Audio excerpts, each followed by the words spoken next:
All right, everyone. It is Friday. And what does that mean? That means another episode of the Manufacturing Ecommerce Success Series. I am one of your co hosts, Damon Pistolka, and with me right there, that lovely dude, Kurt Anderson, co host, evangelist for manufacturing e-commerce. Take it away, my friend. Damon Pistolka, Mr. Exit Your Way. My goodness gracious, dude. Friday the 13th. Do we feel lucky today or what? Man, It's a great Friday. it's insane how lucky I feel. I didn't, you know, it just hit me like it's Friday 13th, and Me too. You just said that. we are blessed. We are just so fortunate today. Guys, happy Friday. If you're with us, drop us a note. Let us know you're here. Let us know where you're coming from. Man, what an honor. What a privilege. We have just this awesome, amazing, incredible rock star guest today, Parin Mody. Mody, isn't there a song by was it Billy Idol? Mody, or I might be messing that up. So Parin, how are you, my friend? I am doing very well. I think I'm going to take this tidbit of introduction and use that every time right before our dinner starts at home. Yeah. That's I need that. Parin. Outplay it and then come right down into the dining area. That's right. Hey, dude, that would be awesome. So, man, this is so far long overdue. We've been fast friends, kind of on a virtual digital thing, if you will. And just what an honor, privilege. We finally crossed paths, and here you are today. So let's, you know what, Damon, we're not, you know what, we're gonna be serious on this program today. We're gonna dig right in, right? I'm being dead serious today. You ready? You know what I'm starting with? Let's go here. Let's do it. Parin, as a young boy growing up, who was your hero? Who was your hero as a young boy growing up that just developed and created this rock star marketer for manufacturers? Who was your hero? So my father, as simple as that. You can never go wrong with that answer. I've learned in this country. That's a great answer. Father or mother, right? So Yeah. I grew up in manufacturing. We used to have textile plants manufacturing material for textile mills and stuff. Nice. So that's where our history comes from. And it's ironic the path that I've taken. I know, Kurt, that's not the area you want to get into, but to me, life is interesting because I started out in manufacturing, grew up in manufacturing, but I was the black sheep of the family, went into IT, went into telecom, went into voice over IP and stuff like that. And then from there, somehow, destiny brought me right back into manufacturing. Right. It's like, that's great. Was it Al Pacino in like Godfather 3? Like they keep sucking you back in, right? It's like the manufacturing's like the mafia. So, all right. So the board that you see right behind me, that's from my great grandfather that started our company in the 1890s or something like that. Wow. So, all right. So let's, you know what? You piqued everybody's curiosity. Let's take it a step further. Dad, his name. What about Dad? Why was Dad your hero? Let's go there. I think there are many cultural aspects to it as well, right? So I grew up in what is now Mumbai, India, and for me it is Bombay, India. Mm-hmm. And my grandfather was a traveling salesperson who used to work at an assembly line. And from there, he started a business, and then typically a son would join the business. And there was a time when he was supporting the family, and he found a way to grow the business organically, which is always challenging. I have newfound respect now of what it takes to organically grow a business than to say that, oh, we could afford car one, now we can afford two cars, right? So clearly we're doing something right there. But it's the work that goes into it and having that front row seat, and the fact that I keep going back to it because every phase now has a different meaning to it because I can relate to it a lot different now than I used to then. Yeah. I absolutely love it. So, all right. So, Dad's your hero. Great answer. Like you said, it's always a safe answer, but you know, it's an honest answer. So, we shout out to Dad, you know. And so, what we're hearing, entrepreneurship, manufacturing runs in your blood and your DNA. Yeah, You just can't even help yourself. Now, if I'm not mistaken, I believe, are you a Wildcat? Did you go to Northwestern by any chance? I did. I So did. you Yeah. have an Yo, MBA. So Damon, I love, you know, I love being the dumbest guy on the Zoom or in the room or whatever we are. So we've got a Northwestern grad here with your MBA. Now it looks like e-commerce. Were you doing e-commerce in your MBA? Do I have that correct? yes, that is freakishly correct. Yes. That is that. So hey, we did a little stalking. So that's what we do here on our program on What's up with manufacturing this e-commerce internet? success. I didn't know there was all kinds of stuff on the internet. So hey, that Oh, internet no. thing. You know what? The internet thing might stick around, Damon. I don't know. I know that It people might. think it's bad. The internet thing might stick around. So, Yeah. guys, again, if you're out there, drop us a note. You absolutely want to do yourself a favor. Connect with Parin. He is just an absolute rock star. Puts out great content on a regular basis. So, Parin, talk about. So you go off and get your MBA.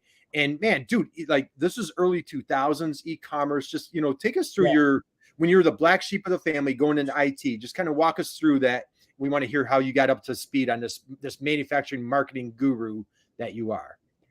I love the fact you keep saying manufacturing marketing guru, right? Because the only problem that resonates in my mind is that the more I read, the more I realize how little I know. But I like it. I'm not going to complain. So please We'll keep keep it going.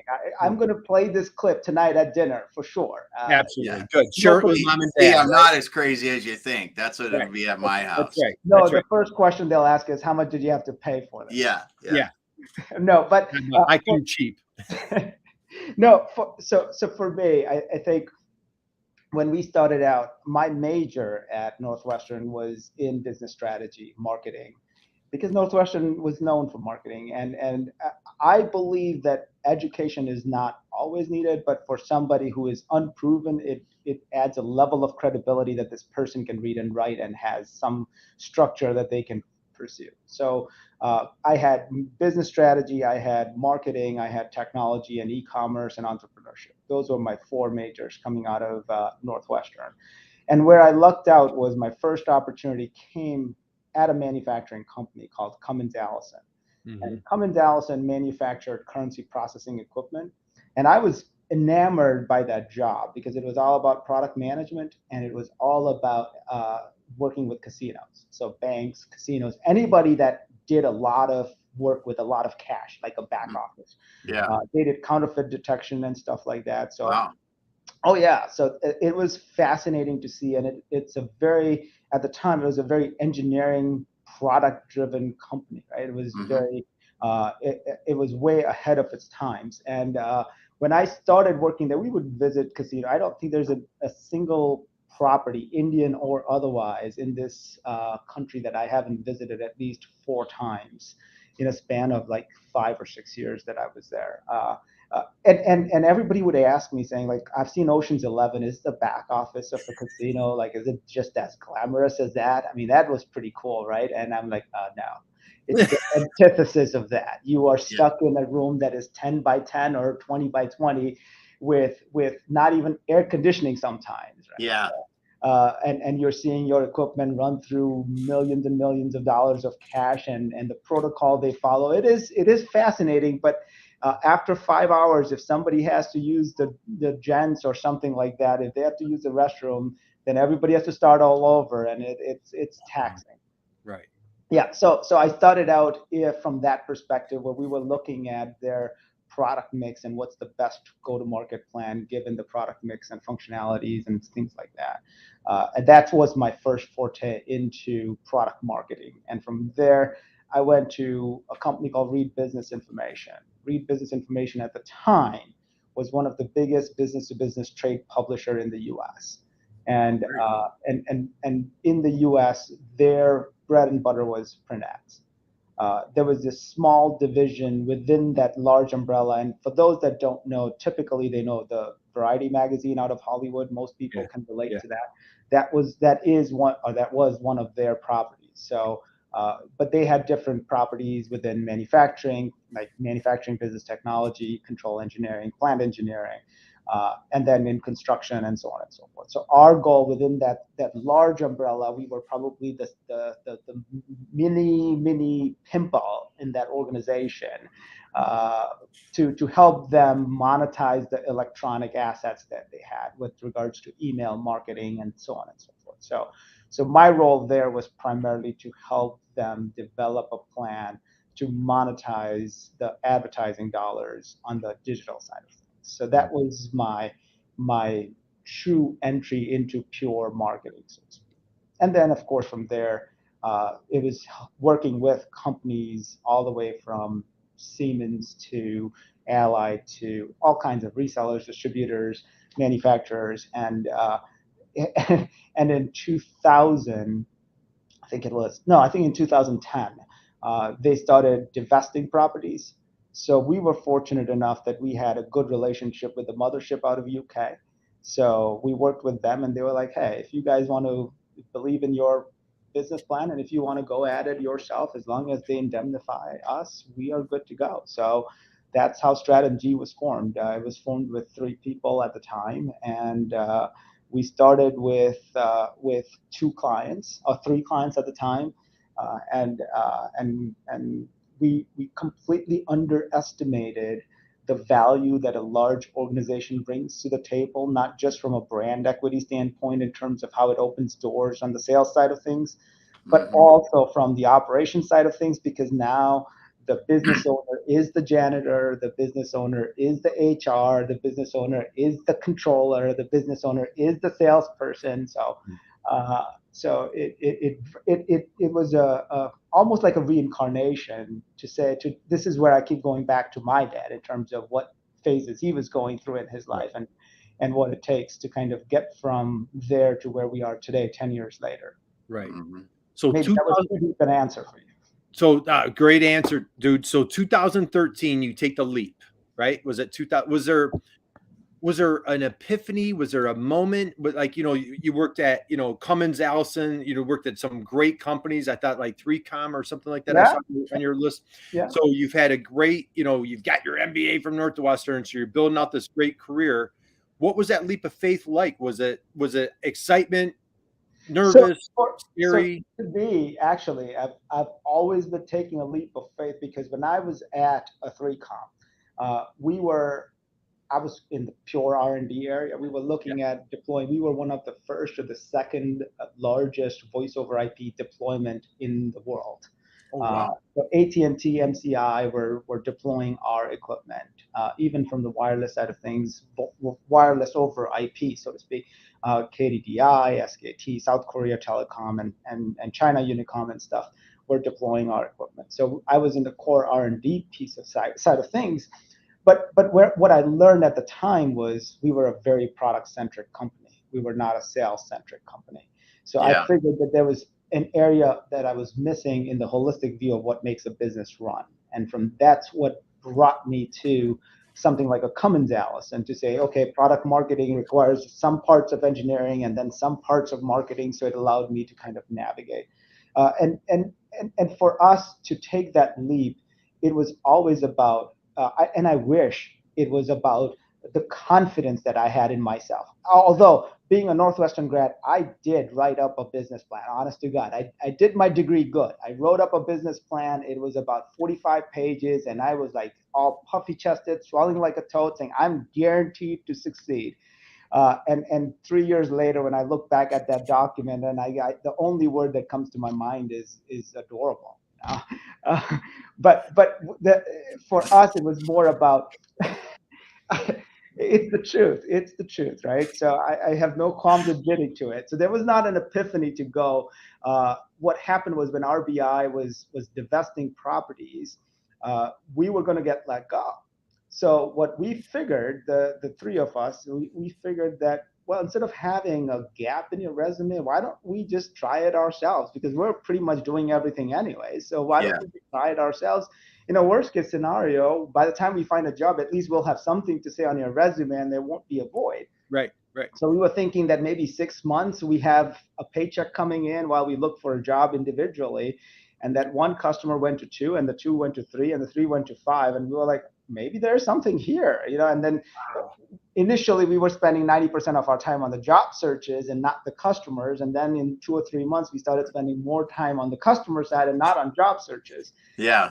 And that's basically how we started. But again, a year in, when things got real, we realized that there's a lot more that we needed to do, and that's when it actually sunk in that we're a business and not just 3 consultants working together.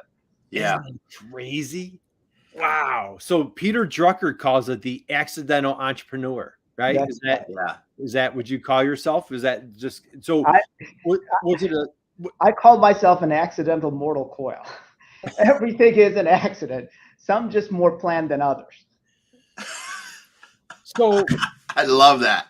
Man, okay. So with entrepreneurship, again, as we started off earlier, you know, in your blood, in your veins, and what have you, was there a time like in that transition period where you're like, gosh, I guess that entrepreneurial hat is staying on, like that, like this is it, man. Like I'm burning the ships. I'm not going back to work for somebody else. Like, what is that? Is that kind of what it was like, or what?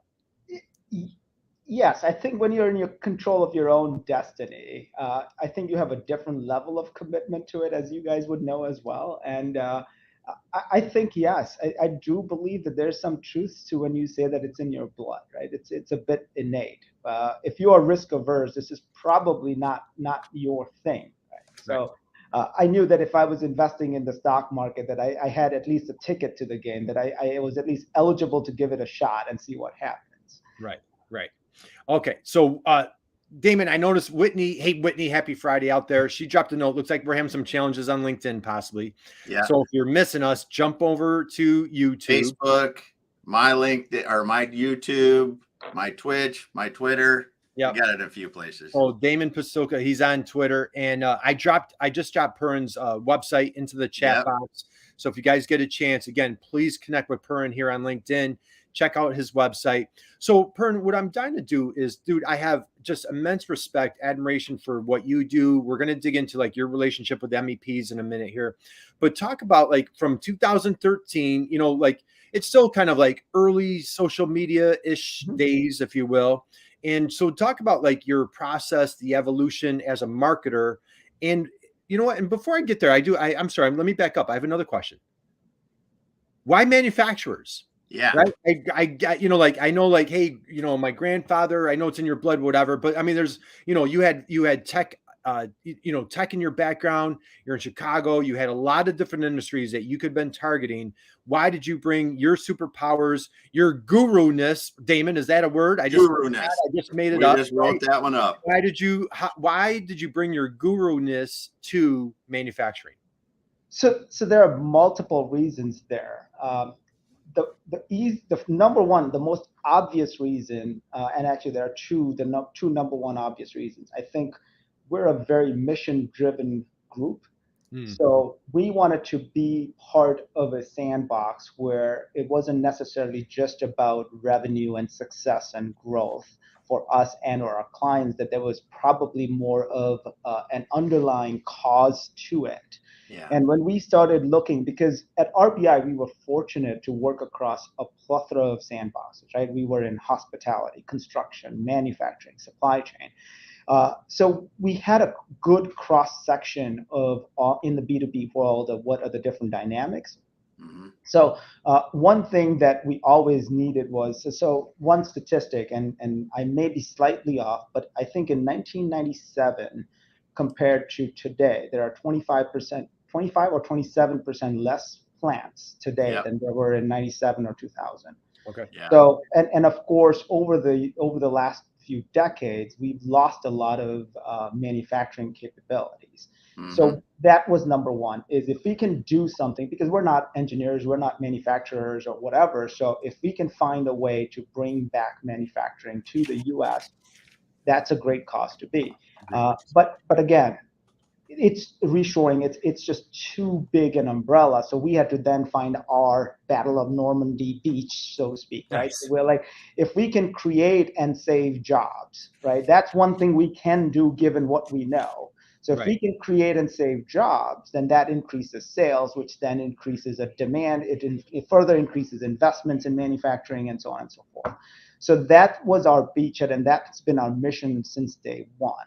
And that's why we came in manufacturing. I will also say that there's also a personal agenda that the competition in manufacturing isn't as cutthroat, because our claim to fame has been, I guess I'm allowed to say that now, has been Facebook. So when we started, we were working with Facebook, and we helped them with their go-to-market across South America, UK, Taiwan, Korea, Japan, India, Ireland, Singapore. And at that point, we realized that maybe we do have something, right? Something works. So we found a way to, it took us a little bit, and this is probably where it's a transition into the MEP conversation you want to have, is because majority of our experience was on the enterprise side of things.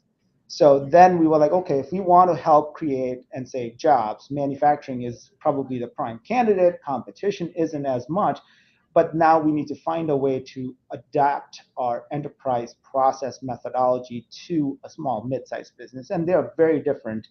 Mm-hmm. Again, like I go back to the word adorable. We didn't realize what it would take to transition into that environment, but we found a way to do it thanks to IMEX specifically, because they kind of helped us shape it to where we are today. Okay, so let's hit that right. Let's just plunge into the MEP conversation since we're there. So for anybody that's not familiar with MEP, we're talking manufacturing extension partnerships. And you mentioned IMEC, which is the MEP of Illinois. So Parin, let's get right underneath the hood, brother. What went on at IMEC? How did you roll out that program? Let's take it another step further. So I reached out, Mary Meckler. I think you know Mary, don't you? I do know Mary. Yeah. So I reached out to Mary, and she's, at the time, she was the technical specialist out of Carbondale, and because I couldn't get through to Rob, who used to be their sales director, right? Okay. So I reached out to Mary, and I talked to her about what we did. And initially she was like, well, I mean, I've got plenty of website companies, I've got e-commerce companies, so okay, I'll add you guys to the list. And I'm like, Mary, you know what? I just happened to be in Carbondale 3 days from now. Maybe we could get together for lunch or something. And she's like, okay. And she was nice enough to give us FaceTime. And then that lunch meeting turned into a 5-hour meeting. And she was like, oh, you guys do marketing automation. Oh, you guys do lead nurturing. Oh, that's not what I got through from you initially. I'm like, well, pardon the salespeople, they don't get paid well at StratMg. So right. But that's typical. That's how we started, and then we started with her and us together. We started crafting, saying, what is it that we do to kind of go to market? What's the small things that we can do to start showing impact? And the good news is that our tagline is results, period. And that aligns very well with IMEC's philosophy. Yeah. Right. So everything that we do is quantified. Everything that we do is unambiguous and transparent. I mean, we have walked away from clients in the past to say, hey, our program is not working for you. So I don't see a point in us continuing and taking your money. Instead, we can look at how else we can help you and connect you to other people that might be able to do more for you. And we've actually had a lot of referrals out of that, which I was also pleasantly surprised that there are good mortal coils around. Nice. All right. Nice. So you said a word that isn't frequently said in our program, Damon. I'm not sure how to spell it. I don't even know if I can pronounce it. Unambiguous. And that was actually in the title of our program today. Yes. So, Damon, are you? I had to look it up. I didn't include it in the title because you know what? I had to go to OpenAI. I had to put it into a little artificial intelligence, you know, chat GPT, and like what? I'm just kidding. So let's dig in. So when you say unambiguous, ROI, I can't even say ROI. Let's take it another step further. So let's get somebody's engaged with you guys, and you know there's a manufacturer out there. They're like, man, I'm really digging what I'm hearing right now. Hey, look who dropped a note, man. Speak of the devil, Joseph. Joseph's here today, dude. I'm part of the MVP Center. I have great work with Curtis team. Oh, this is awesome. Joseph, happy Friday. Happy New Year to you, my friend. So, Joe, I tell you, what a great advocate for the MEP Center nationwide right there is Joseph Gassar. Joseph, thank you. We salute you, brother. Doing great work for our country. Ingor's here. Hey, Damon, I got a call coming up with Ingor. I think on Monday. Diane is in the house. She's with the tax centers. So Parin, let's go there, right? So uncover, let's just keep it rolling, dude. Just keep the party rolling. Oh, so see, so now you realize I'm a talker, right? Like, Hey, and we love every minute of it. So, all right, back to unambiguous ROI. Where did you come up with that phrase, that term? Like, when did you start working with clients where you're like, man, like we have a process that really drives strong, healthy ROI for our manufacturers? And there's a manufacturer on the call right now. They're like, dude, like my ears are perked up. Let's go there. I think it's in our DNA, right? So part of us are, part of me is an engineer. And as a result, I think linearly as well, right? And that's why I think it's easier for me to connect with manufacturing business owners, because I can relate to what they do and the challenges they face and so on and so forth. Because initially when I used to talk to them, their opinion of marketing is media kits and trade shows and so on and so forth. Yeah. And then when I was talking to them about sales driven marketing and they do like an about turn, just like, say what? Like, I mean, that doesn't even make sense, right? Or the old adage, I still remember my first manager said that, you know what, I know I'm spending $1, 50 cents are working and 50 cents are not. I just don't know which one is which. Yeah, that's a famous. That's from a famous retailer from the 19th century. That's a great line. Yeah. Right. Right. But so we said that we need to change that. And we are educated enough, we understand the trends enough where we need to be able to change that. So, and the reason why we picked small and mid-sized businesses is because they are the ones that are most sensitive to cash flows and demands and stuff and supply chain and stuff like that, right? The larger companies typically have 6 agencies ready to work for them at any given point. They've got 25 people and the bandwidth and diversity in-house. So this is where we said, why don't we start working towards a methodology that works for a small, mid-sized business by leveraging off-the-shelf technology platforms. We're not a technology house. In fact, if we recommend a technology platform, we make it clear upfront that we don't have a horse in this race. This is not our business model. If we are recommending a platform, it's because that's what works best for you guys, right? So we started looking at technology and understanding what are the ways to start tracking behavior in terms of engagement and then appointments, right? So the easiest way to describe to a business owner that what I would say is, if you give me $1,000 and I give you 100 leads, and if those 100 leads turn into a quote pipeline of $10,000, and of those $10,000, if you close 5,000 right now, your ROI is already a certain number. And then we're not even talking about lifetime value of the deals you've closed. We're not even talking about the additional people that you can close down the road.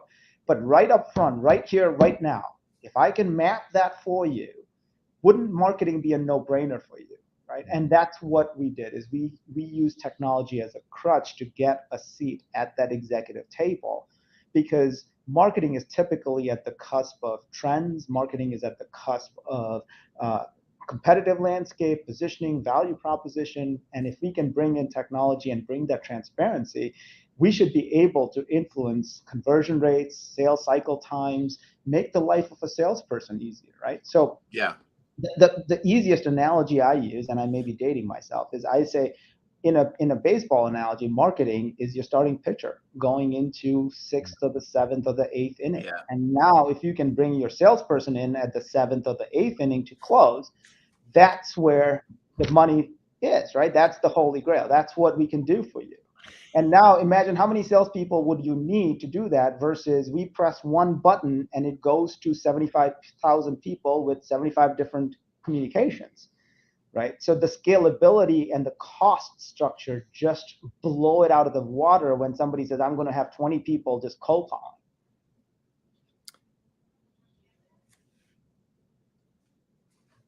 Parin, if you watch the show, we have what we call these little moments of silence, and it's when people drop the mic and we just need to like just savor what was just said. So, dude, when I just thought it wasn't humanly possible to love you a little more, you threw a baseball analogy to like 2 baseball fanatics, like we're ready to fall over. So this, like, but I'm a Cubs fan. Right? I might have to go back. I could use some empathy. I might have to go back. Oh, dude, you got 2016 in your pocket. So so you're saying I have 100 more years to go now? you have 100. Well, no, not quite. Like 90, what, 93? Only 93 years ago. So, Yeah. all right, let's recap that, what you just No, said. it was awesome. I was writing it down. I was like, oh my goodness. So John Don't ask Baclino's me in to the house. repeat it. John's I like am so not good. I Hey, don't listen to myself talk all the time, so I'm not good at repeating. John. All right. So, all right, I'm going to recap. We can't let that one slip past, right? So your marketing is your starting pitcher that takes you into the 6th, 7th, or 8th inning. Your sales rep is the closer who comes in and that, like, oh my God, think of like Mariano when they would play like Sandman, right? Yeah. If anybody's old enough to remember that, right? So, all right, so you bring in the closer. Dude, that was so powerful. All right, let's keep this rolling. You're an SEO guru. Dude, you did tons of projects with IMEC. I know you had a monster 2022. Yeah. Like, what are some things? I'm going to be a little ambiguous. I know we're not supposed to be ambiguous. Some of the trends, like some of the things, the challenges, the frustrations. What are some of the again, like your superpowers? Your team comes in. What are some of the things that you feel that you helped conquer manufacturers put behind them? So now that problem's in the past. I think one thing that we do well is we challenge our partners. We challenge our clients. We're not there as a vendor coming in to say, here's our toolkit. We do website, SEO, email, paid ads, social. What do you want? Yeah. That's not what we do. The first question we ask is, clearly you want to grow sales. That's why you're talking to us. But how and why? Is the objective to offset seasonality? Is the objective to bring in more diversification? What are you trying to achieve, and at what timeline? Right. So we want to understand where their mind is at, because the last thing is I think Colin Powell, one of my other favorite heroes, at one point said, strategy is for amateurs, execution is for experts. Right. So if I'm going to come in and execute, if I'm not walking on a blueprint that I've bought into, then I'm not producing the results. And now at the end of the day, there are two people that are not sleeping well, right? So I want to be bought into the strategy to make sure that there is a way to deliver on that, right? And so more often than not, and that's where we're slightly different than a typical agency, right? Our goal is not to just come to you, get a retainer, and keep the meter going on an hourly basis.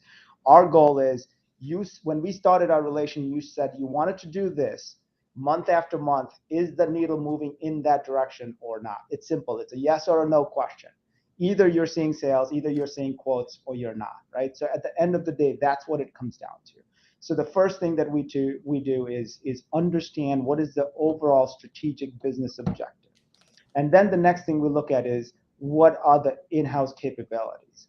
Because I may want to grow my business 100%, but if I'm already at 75% capacity with no investments to grow, you are going to do nothing with those leads, and all my work is just going to go to waste, right? So I'm going to tell you, you don't need to spend that kind of money to generate that kind of a sales pipeline and not do anything with it.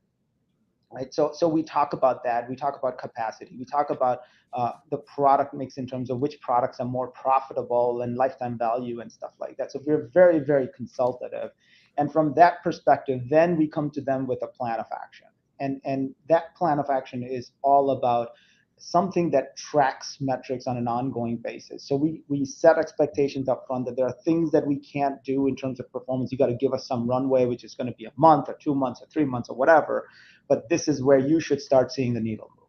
And having that communication, that ongoing communication, and setting that right expectation.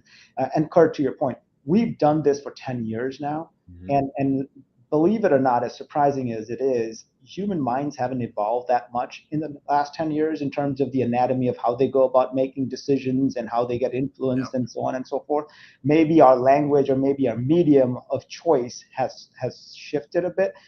So some, and actually a slightly tangent, a lot of manufacturing owners scratch their heads when I say that your traditional ways of selling still hold true.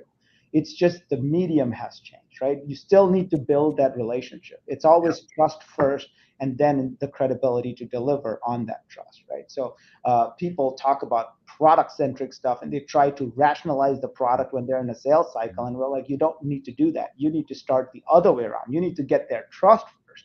because it's the amygdala in the brain that makes the decision, and then the prefrontal cortex comes in to rationalize all of that, right? So we help companies come up with an identity, right? A metal fabricator is not a metal fabricator from one to the other.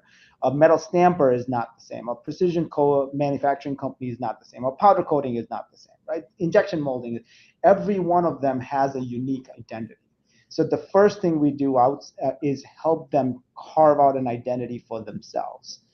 We don't want to go out there and just keep yelling and just be yet another part of the noise in the marketplace. We want to actually say less but hear more, so to speak. And I think once we have crafted that identity, we want to be able to build on that relationship with the prospect by developing trust. And this is who we are as a DNA. So it's like second nature to us in terms of what we're asking our customers to do, right? It may not always be evident in some of our social media and stuff when I kind of get distracted and let it go a bit. But so the point being is where it comes from is basically our DNA in terms of who we are. Maybe I should have just said that one line and be done with it. No, I'm still back on the Colin Powell thing. Strategy is for amateurs, execution for experts. I think we might have just become best friends with that. Now, Damon, so Damon, I don't know if you knew, like over the holidays, I hired an archivist for the show. So like we're tracking like all of our past. And so I'm going to check with our archivist. I'm 99.9% sure that nobody on this program has ever used the term prefrontal cortex. I don't even know if I'm 90. I'm going to check with our archivist, and we're going to go back to every single program. We're around 200 per. So, dude, that. Well, but we are in the business of influencing people, right? Yes. So it's important for us to understand. How about John Baglino? You mean you make it about, you listen to the customer and you make it about them? Dude, that was now, Parin, I don't know if any football fans out there. There was a national college championship on Monday, and I didn't watch it, but on Twitter they were talking about the national anthem was sang by Pentatonics, if I have that correct. Yeah. And everybody was just ranting and raving. It was one of the best national anthems, music to their ears. It was just so, like, everybody was just going crazy about how patriotic. They're like, could Pentatonics please do every national anthem from now? It was just soothing. Dude, listen to you just now was like, I don't mean to compare you to the national anthem, so I don't want to go there. But dude, it was just like music to our ears. It was just like, trust first. Go take it. And I know I want to be mindful of everybody's time, but you're talking about product centric, versus building that trust. John Baglino, that's your jam right there, dude. Hunting relationships, giving trust first. Talk a little bit about, like, let's take it one step further, please, about like how you help folks kind of get out of that product centric mindset into the relationship building and the trust first. Yeah, absolutely. So the questions we ask are not the standard kinds of questions these business owners are used to, right? Because we don't necessarily, what we do get into is, what is your differentiator? And they'll say, oh, we've got a shop size that is 700,000 square feet. Our equipment is less than 5 years old, and our throughput is this and that. And I'm like, that's great. I understand you're passionate about it. It's perfect for you to be passionate about it. Mm-hmm. But guess what? That's just a ticket to the game. That's not your differentiator.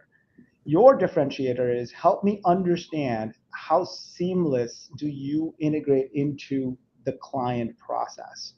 If they're blueprinting something, how are you consulting? You tell me you've got 700,000 years of engineering experience and prowess and this and that. All great. But how is your client leveraging that? How easy is it for them to leverage that? How seamless is that integration in terms of what their challenges are and how you help them? How easy are you to work with in terms of project and status updates and delivery times and stuff like that, right? How accessible is your team? If you claim you've got these 700,000 hours of engineering prowess, are they easily accessible to the experts on the other side? Do they work hand in hand? Because that's where the rubber meets the road, pardon the pun. But that's where differentiator happens. That's where you are a trusted partner. How transparent are you to your customer about your supply chain? If you are not quite all set on supply chain, do you communicate that to your customer? Because it's very tempting to not do those things.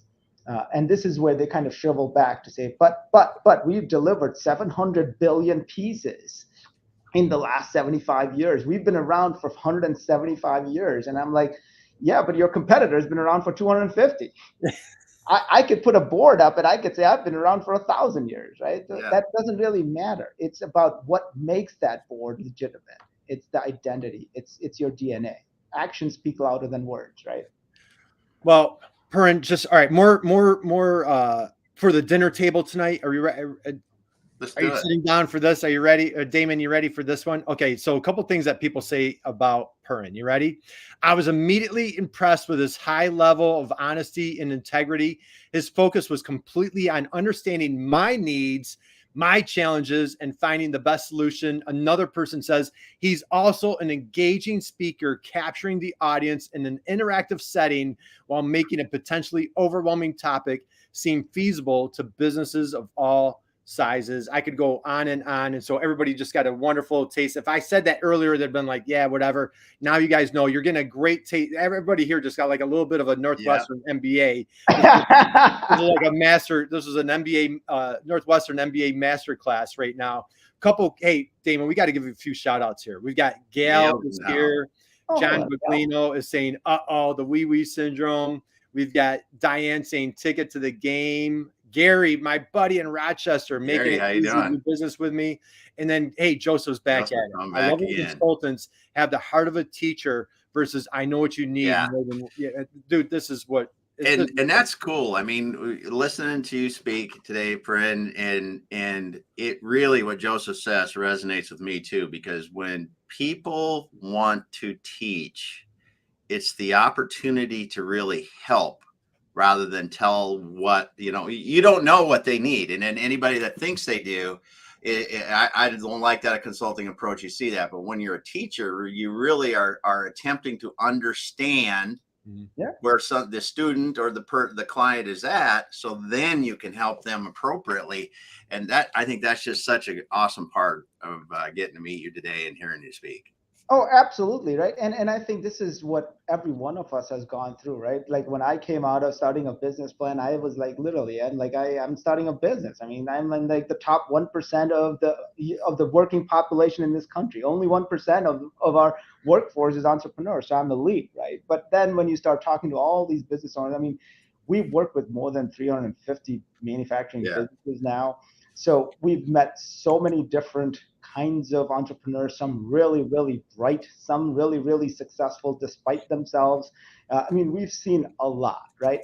But then you realize that it's almost like the more you read, the more you realize how little you know. Yeah. So now, I mean, over time, maybe it's a function of age or something, but and maybe I just dated myself. But over time, you realize that you are there to learn. And actually, that's the approach we take, right? All these questions I'm asking is just for me to absorb. I'm more than happy to share my experiences, and I can tell you what has worked and what hasn't in my view, but that doesn't necessarily mean you gauge it the same way. Yeah. There's this whole Einstein's theory of relativity for a reason, right? So, and speaking of age, Damon, just for the record, so he threw out an age. We're not going to go there. He threw out an age. And Parin, what did I make you do? Oh yeah, I had to show him my driver's license for some reason. He told me how old he was. I'm like, dude, I'm like, nothing personal. I don't mean to cut, like, I don't believe you. And like, he pulled out his driver's license to prove it to me. So, dude, you like, it's, you know what? It's really hard hanging out with a guy like he's brilliant. Yeah. Charming. He's handsome. He's just he's like the total package. Clip. Hey, more dinner table conversation for you. Plus, like, just your marketing acumen. And I'm being dead serious, man. My respect, my admiration for you, off the charts. What your success speaks for itself. Guys, I've dropped Parin's his LinkedIn in the chat box. I've dropped his website in the chat. Please, please, please do yourself a favor. Connect. You guys, you're just getting a little taste of how brilliant he is and just the superpowers he brings. Awesome. I want to be mindful of everybody's time. I know it's a heavy weekend. And Damon, I told you it was like Lucky Friday, right? Lucky Friday the 13th today. Yeah. So, all right, as we wind down, one more question for you, Parin. Are you ready? Are you ready for this one? Speak. All right, we talked about mom and dad being your hero growing up. God bless mom and dad for producing just this powerhouse of inspiration. Speaking of the word inspiration, coming into 2023, dude, your goals, aspirations, you're an extremely ambitious guy. Great. You're just helping manufacturers all over the country. Who or what is your inspiration for 2023? Who or what is your inspiration? I think what is probably the easiest, I think, because we are at a cusp, almost at an inflection point where we can make some significant difference because there's, I guess I was blessed to be born overseas because now I have contacts overseas as well. Yeah. And there are ways where we can work with organizations overseas to help with reshoring and things like that. In addition to that, Kurt, you mentioned we're working with at least about 6 or 7 different MEPs and the amount of companies they represent. So we're literally at an inflection point right now where we think that we can make a lot of difference. And I think what we're most excited about is, and I say this to every MEP person I talk to, is we are very strong believers in our social responsibility. So we try to do at least 1 or 2 projects every quarter with a different company. So if you guys know of any, so if there's one plug, if I may, Kurt. Yeah, please. If you guys know of any company that is deserving of help, short on cash, needs help. We may not have the cash to give them, but we certainly may have the ability to help them generate sales or something, short-term wins, whatever. We will do whatever we can. We certainly have confidence in doing that. So if there's anything we can do for anybody you know, please connect us. Dude, that is inspiring, man. That's just that's inspiration right there. Man. So okay, Damon, I told he's it's hard to be friends with him. Like he's just such a great human being. I'm kidding. I am just, dude, your positivity is just your enthusiasm is just contagious. It just spreads. You're an inspiration, and we just appreciate you so much. So, guys, we're gonna wind down, and so I want to give a big thank you, shout out to everybody who was here today. I know it sounded like we had a little LinkedIn challenge, but for those of you guys that popped in, Joseph, Gary, John, Gail, Diane, Ingor, everybody out there, thank you.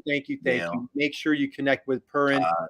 Parin, any parting thoughts, any words of wisdom? We've got your LinkedIn profile out there. We've got your website. Anywhere else we could connect, or any last parting words of wisdom for everyone? No, actually, the only thing I will say, and I say this all the time on all my LinkedIn posts, if anybody has any questions, please don't look at us as an agency. Know that if you have a question, you want to brainstorm with somebody, use a sounding board, ping us. We're not there to sell anything. So don't feel guarded or anything.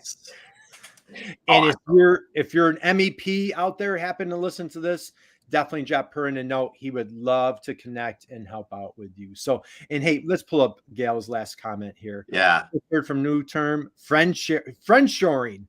It's all about community and collaboration. Gail, how about dropping a mic on that one? Yep. So, Todd, thank you for joining us today, dude. Happy weekend. Happy Friday. So, all right, guys, Damon, let's wind down. So first off, Parin, thank you, man. If you guys been sitting, we've been going at it for nearly an hour, whatever it's been. If you want to stand up, give like a big roaring round of applause for our guest today, man. Just what a rock star he is. No, see, the way I look at it is, I don't even have to pay for this. I mean, a talker can talk. The hard part is listening, right? You need people to listen.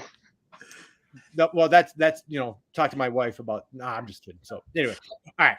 We'll get back on track. So, guys, thank you for joining us today. Thank you for everybody out here. Pretty much somehow has like some passion for manufacturing, and we are just all dedicated. As Parin just said, like part of his mission is just eating, drinking, breathing, sleeping. How do we help manufacturers here in the U.S. and of course North America? Our friends in Canada. Shout out to Gail. And so, boy, go out and just like Parin, be someone's inspiration, man. Just keep crushing it, man. 2023 is going to be a great year, Damon. Another great.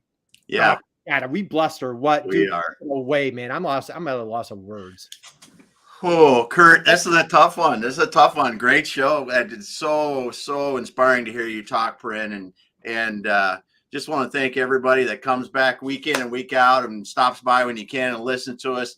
And if you know somebody that would benefit from this, go ahead and share it with them, or point them to my LinkedIn profile or Twitter or Facebook or Twitch or whatever the heck I'm going on here with the live stream, and have them come back and check us out. Thanks everyone for being here. We appreciate you, and we love being able to share people's experience like Parin today and have so much fun doing it. It is just a ball for Kurt and I to be able to do it. Thank you. Thank you for the opportunity. We'll see you again, though. Hang on. Hang on. Hang in, Parin.